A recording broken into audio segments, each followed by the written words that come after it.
மாவட்ட ஆட்சித்தலைவர். நான் இங்கே உங்களுக்கு மக்கள் தொகை கணக்கெடுப்பு ராமநாதபுரம் மாவட்டத்தில் எவ்வாறு நடக்க இருக்குது அப்படிங்கிற தகவல்களை வழங்குவதற்காக இந்த வீடியோவை ரெடி பண்ணியிருக்கேன். மக்கள் தொகை கணக்கெடுப்பு 2027க்கான செல்ஃப் எனுமரேஷன் பற்றி சொல்ல போகிறோம். மொத்தமாக இந்த கணக்கெடுப்பு ஒரு 2 ஸ்டேஜில் நடக்க போகுது. ஒரு ஸ்டேஜ் ஆகஸ்ட் 1ஆம் தேதியிலேருந்து 30ஆம் தேதி வரையும், 2வது ஸ்டேஜ் பிப்ரவரி மாதம் அடுத்த வருஷம் 2027 நடக்கிறது. இந்த 2 ஸ்டேஜுக்கு முன்னாடி செல்ஃப் எனுமரேஷன் ஒரு ஸ்டேஜ் இருக்குது. அதாவது வருகிற இந்த மாதத்தோட, அதாவது இன்றைக்கு 17 முதல், இன்றைய தேதி 17 முதல் 31 வரைக்கும் இந்த மாதம் சுய கணக்கெடுப்பு அப்படின்னு சொல்கிறாங்க. அப்படின்னா என்னென்னா, நம்மளுடைய தகவல்களை நாமளே போய் அந்த போர்ட்டலில் அப்ளை பண்ணுறது. ஸோ தட் தவறுகளை குறைக்க முடியும், ஸ்பீடாக பண்ண முடியும், அக்யூரசி இன்க்ரீஸ் பண்ண முடியும். ஸோ அப்போ அதில் என்ன அந்த போர்ட்டலில் இருக்கும் அப்படின்னா, போர்ட்டலோட சைட்டு பார்த்தீங்கன்னா se.census.gov.in அப்படிங்கிறதுல நம்ம கூகுளில் போட்டோம்னா ஆட்டோமேட்டிக்காக அந்த வெப்சைட்டுக்கு போக முடியும். அந்த வெப்சைட்டில் போனதுக்கப்புறம் நமக்கு ஒரு 33 விதமான கேள்விகள் கேட்கப்படும். அந்த கேள்வியில் நிரப்புவதற்கு 15 நிமிஷத்துலேருந்து ஒரு 20 நிமிஷம் டைம் தேவைப்படும். அதில் வீட்டு எண்ணை பற்றி கேள்விகளாக இருக்கலாம், ஏதாவது ஒரு வீட்டோட பிரதான கட்டுமான பொருள் என்னவாக இருக்குது அந்த மாதிரி கேள்விகள் இருக்கலாம், கூரையின் பிரதான கட்டுமான பொருளாக இருக்கட்டும், வீட்டின் பயன்பாடு, வீட்டின் நிலைமை, குடும்ப எண், குடும்பத்தில் சாதாரணமாக வசிக்கும் நபர்களின் மொத்த எண்ணிக்கை போன்ற ஒரு 33 விதமான கேள்விகள் இருக்கும்.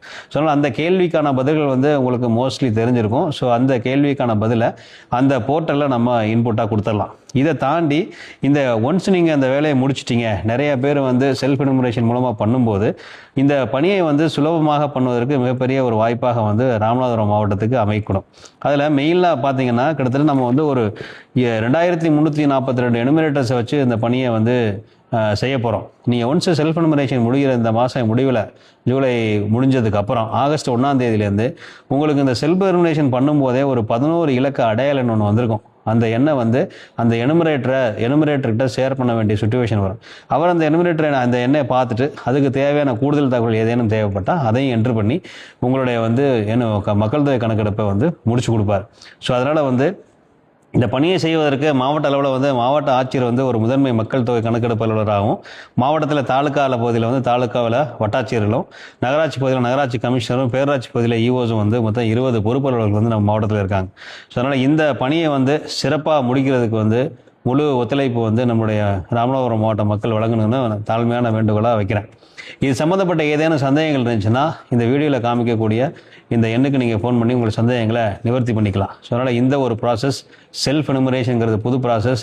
10 வருடங்களுக்கு ஒரு முறை இந்த மாதிரி மக்கள் தொகை கணக்கெடுப்பு நடக்கக்கூடிய ஒரு வரலாற்று சிறப்புமிக்க நிகழ்வில் செல்ஃப் எனுமரேஷன் மூலமாக தாங்களே இதில் பங்கெடுக்கிறது மூலமாக ராமநாதபுரம் மாவட்ட நிர்வாகத்திற்கு ஒரு மிகப்பெரிய பங்களிப்பை இந்த சென்சஸில் கொடுக்க முடியும் என்பதை அன்போடு தெரிவித்துக் கொள்கிறேன்.